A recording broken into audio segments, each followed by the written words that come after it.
계속 참고 또 참으라고? 여러분은 마지막으로 화가 난 적이 언제인가요?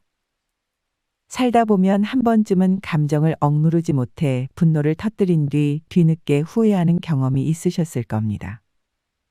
때로는 화가 극에 달한 상태에서는 감정에 무뎌져 자신이 화가 나 있다는 사실조차 잊어버리기도 하죠. 다른 사람을 배려해라. 화가 날 때마다 참을 인을 생각해라. 이런 말들은 이론적으로는 잘 알지만 현실에서 막상 화가 치밀어 오르면 실천하기가 결코 쉽지 않습니다. 그래서 오늘은 우리가 왜 화를 참기 힘든지 그리고 어떻게 현명하게 다스릴 수 있는지에 대해 근본적인 이야기를 나눠보려 합니다. 오늘 말씀드리는 3가지 방법 중 하나라도 실천해 보세요. 분명 이전보다 인간관계가 훨씬 좋아지는 것을 경험하실 거라 확신합니다. 그리고 잊지 말고 구독과 좋아요는 무료이니 클릭 한 번씩 부탁드립니다.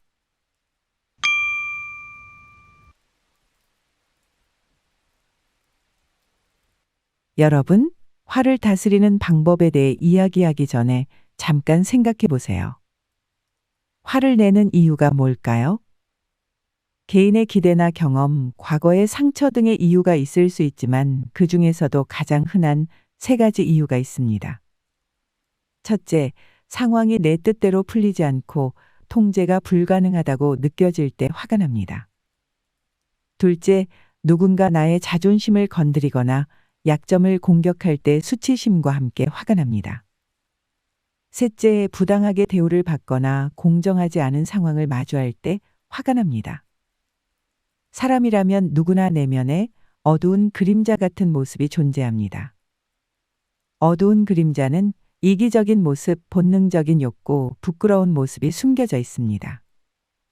누군가 나의 불완전한 모습을 알까 두려워서 화를 내는 것입니다.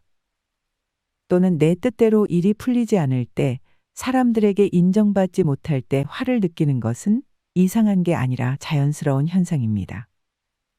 하지만 화를 느끼는 것과 화를 적절하게 표현하는 것은 다릅니다. 화가 나는 순간 그저 감정에 이끌려 표출하면 상대에게 나의 속마음을 여실히 드러내는 꼴밖에 안 됩니다. 그 감정을 어떻게 표현하느냐에 따라 관계와 상황이 180도 바뀔 수 있습니다. 그래서 오늘은 화를 적절히 다스리고 건강하게 컨트롤할 수 있는 방법을 3가지 소개하며 현인들의 지혜를 함께 전해드리겠습니다. 첫째, 분노를 이기는 자가 진정한 승자다. 정약용. 어느 날 한 젊은 고객이 우리 가게를 찾아왔습니다. 30년간 가구점을 운영해온 저는 늘 그랬듯이 친절하게 응대했습니다. 하지만 젊은 고객은 가격을 무리하게 깎아달라고 요구했습니다. 왜 이렇게 가구가 비싼 거예요? 이래서 장사가 안 되나 보네요. 순간 저는 화가 치밀어 올랐습니다. 나름 이 바닥에서 30년 넘게 장사한 경력이 있는데 비꼬는 듯한 말투가 괘씸하기도 했고 자존심이 상했습니다. 바로 당신 같은 사람 때문에 힘들어도 그냥 하는 겁니다. 안 사실 거면 당장 꺼지세요. 라고 쏘아붙이고 싶었지만 순간 멈추고 생각한 뒤 다시 말을 이어갔습니다. 죄송하지만 저희 가게는 품질을 더 중요하게 생각하기 때문에 가격을 깎아드릴 수는 없습니다. 만약 가격대가 맞지 않다면 다른 곳도 한번 고려해 보시는 걸 권해드립니다. 젊은 고객은 당황한 듯 물러갔지만 나름 내 기준에서 화를 내지 않고 최대한 예의를 갖춰 얘기한 것이었습니다. 품질을 고수하는 내 신념을 지키는 것이 맞다고 생각했습니다. 그 다음 날 아침 그 젊은 고객에게서 전화가 걸려왔습니다. 그는 어제의 행동에 대해 사과하며 가격이 조금 비싸다고 느꼈지만 품질을 생각해보니 이해가 된다고 말했습니다. 결국 그 손님은 다른 사람들에게도 추천해주는 고마운 단골 고객이 되었습니다. 만약 제가 그때 순간의 분노를 이기지 못하고 화를 냈다면 그 고객과의 관계도 깨졌을 것이고 스스로에게도 트라우마로 남았을 것입니다. 하지만 한 걸음 물러서서 감정을 다스린 덕분에 저는 소중한 고객을 얻을 수 있었습니다. 누구든 자존심을 건드리면 화가 나는 것이 당연합니다. 하지만 이 순간 다시 한번 생각해 보면 화를 표출하면 잠깐은 속이 시원할지 몰라도 그 뒤에 남는 것은 후회와 깨진 관계만이 남습니다. 진정한 승자는 작은 전투에서 이기는 사람이 아닙니다. 상황을 넘어서 미래를 보며 내가 정말 원하는 것이 무엇인지 큰 그림을 보고 성숙하게 대처하는 사람이 결국 이기는 게임입니다. 살다 보면 상대의 도발에 자존심이 상할 때가 많이 있습니다. 하지만 더 큰 목표를 위해 순간의 감정은 잠깐 내려놓으세요. 유연하게 내려놓을 줄 아는 지혜가 있을 때 더 큰 성공을 이룰 수 있을 것입니다. 둘째, 생각이 깊어지면 화는 그 속에서 녹아 없어지고 깊지 않으면 화가 바깥으로 흘러나온다. 정약용.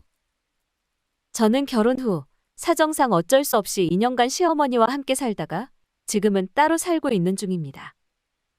시어머니와 한 집에서 같이 사는 게 쉽지는 않았습니다.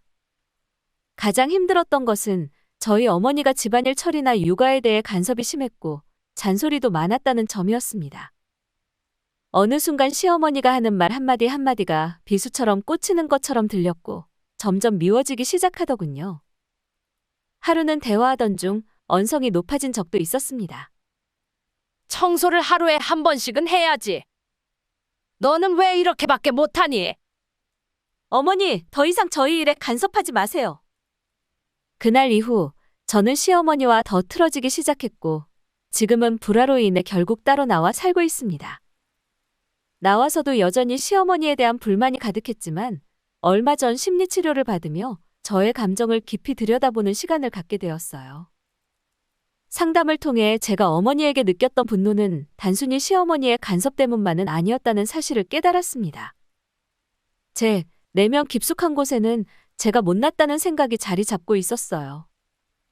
그리고 시어머니의 말이 제 능력을 평가하는 것처럼 느껴졌고 못났다는 말을 들을 때마다 스스로가 무능력하다는 생각 때문에 나 자신에게 화가 났던 것이었습니다. 누군가에게 화를 낼 때 곰곰이 생각해 보면 사실 그 화가 상대가 아닌 나 자신을 향한 것일 수 있습니다. 상대방에게 보이는 모습이 나 자신에게서 부족하다고 느끼는 부분이기 때문에 더 민감하게 반응하게 되는 것입니다. 예를 들어 내가 행동이 느린 사람인데 다른 느린 사람을 보면 화가 나는 경우가 있습니다. 이는 상대방의 느린 모습에서 나의 느린 행동이 떠오르기 때문에 불편함을 느끼고 그로 인해 화가 나는 것입니다. 또 강해지고 싶은 마음이 있는 사람은 약한 사람을 보면 분노를 느낄 수 있습니다. 이는 약한 모습이 자신이 두려워하는 모습과 겹쳐져 불쾌감을 느끼기 때문입니다. 그래서 왜 저런 걸로 화를 내지? 라고 단순하게 생각하면 안 됩니다. 화를 유발하는 발작 버튼이 사람마다 다 다릅니다. 누구든 완벽한 인간은 없습니다. 실수할 수 있고 누가 뭐라고 하든 나를 가장 잘 아는 사람은 나 자신입니다. 누군가에게 화가 난다면 그 화의 근원을 한번 깊이 생각해 볼 필요가 있습니다. 왜 이 상황에서 내가 지금 화가 났을까? 혹은 상대가 왜 이 상황에서 화를 낼까? 라고 깊게 생각해 보는 시간을 가져보세요. 내가 화를 내는 상황과 모습이 놀랍도록 항상 비슷한 이유 때문이라는 것을 깨닫게 될 것입니다. 셋째, 우리를 괴롭히는 것은 사건 그 자체가 아니라 그 사건에 대한 우리의 생각이다. 에픽테토스. 저는 늘 저녁 식사 후에 아내와 함께 동네를 산책하러 나갑니다. 일상 속의 스트레스를 풀고 가벼운 운동도 할 겸 시작한 이 산책이 벌써 10년이 넘었습니다. 항상 가는 코스가 정해져 있어서 여느 때와 다름없이 그 길을 따라 걷고 있었습니다. 산책을 즐기고 있던 중 갑자기 뒤에서 불만 가득한 남자의 목소리가 들렸습니다. 앞에서 이렇게 느리게 가면 어쩌라는 거야? 짜증나 죽겠네. 그 말을 듣는 순간 저는 놀라서 순간적으로 화가 치밀어 올랐습니다. 스트레스를 풀러 나온 산책길에서 무례한 사람의 소리를 듣다니 기분이 매우 언짢았습니다. 그래서 저는 한마디 해야겠다는 생각에 뒤를 휙 돌아봤습니다. 그러나 아무리 주위를 둘러봐도 그런 말을 했을 것 같은 남자는 보이지 않았습니다. 대신 열심히 조깅하고 있는 젊은 여성 한 명만이 눈에 들어왔습니다. 그 여성분을 자세히 보니 유튜브 영상을 틀어놓고 있었습니다. 바로 그 유튜브 영상에서 나오는 소리가 제가 들었던 불만 가득한 목소리의 정체였던 겁니다. 등장인물들이 다투는 장면이었는데 그 순간 제가 듣기에는 마치 그 목소리가 저를 향해 화를 내는 것처럼 들렸던 것이죠. 그 사실을 깨닫는 순간 머리끝까지 치밀었던 화는 순식간에 사라지고 마음이 편안해졌습니다. 이처럼 상황을 어떻게 해석하느냐에 따라 제 기분이 얼마나 좌우될 수 있는지를 다시금 깨달았습니다. 만약 여기서 제가 화를 냈다면 그 여성분에게 미안한 상황이 되었을 겁니다. 저는 이날 이후로 어떤 상황에서든 내 맘대로 해석하여 감정적으로 표출하지 말자고 마음먹었습니다. 화를 내더라도 항상 내가 오해한 거 아닐까? 라는 마음으로 신중해지다 보니 사람들과 싸우는 일도 많이 줄었습니다. 우리가 화가 나는 이유는 그 상황 자체 때문이 아니라 그 상황에 대한 우리의 해석 때문입니다. 물론 우리의 해석이 나쁜 것만은 아닙니다. 하지만 실제 상황보다 왜곡되었을 가능성이 크고 이로 인해 오해가 발생할 수 있습니다.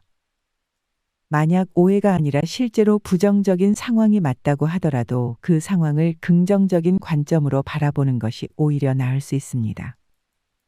왜냐하면 사실을 파헤쳐 화를 내는 것이 결국 상대도 나도 좋을 게 없기 때문입니다.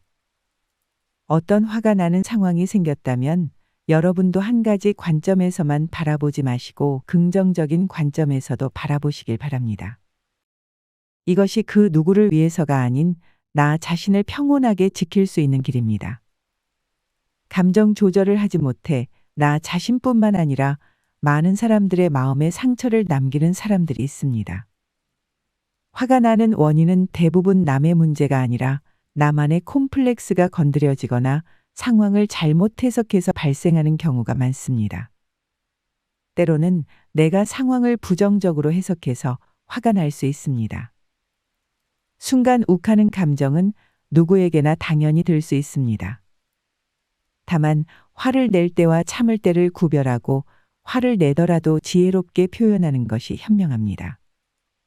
화를 낸다고 해서 달라질 게 없다면 괜히 화를 내서 하루를 망칠 필요는 없지 않나요? 갑자기 짜증이 확 몰려올 때는 이 상황이 혹시 내 문제는 아닐까 한번 생각해 보세요. 만약 머리끝까지 화가 났다면 하나, 둘, 셋 속으로 세면서 심호흡을 먼저 해보세요. 이렇게 아주 잠깐이라도 스스로를 다스리면 순간적인 화를 줄일 수 있을 것입니다. 지금 당장은 화를 내서 속이 시원할 것 같아도 결국 누군가를 다치게 하거나 우리의 삶을 피폐하게 만들 수 있다는 사실을 항상 기억하시길 바랍니다. 지혜로운 동반자 구독자분들은 감정의 노예가 되지 마시고 항상 상황을 지혜롭게 대처하시길 바랍니다. 구독과 좋아요 해주시면 또 지혜로운 영상을 들고 찾아뵙겠습니다. 들어주셔서 감사합니다.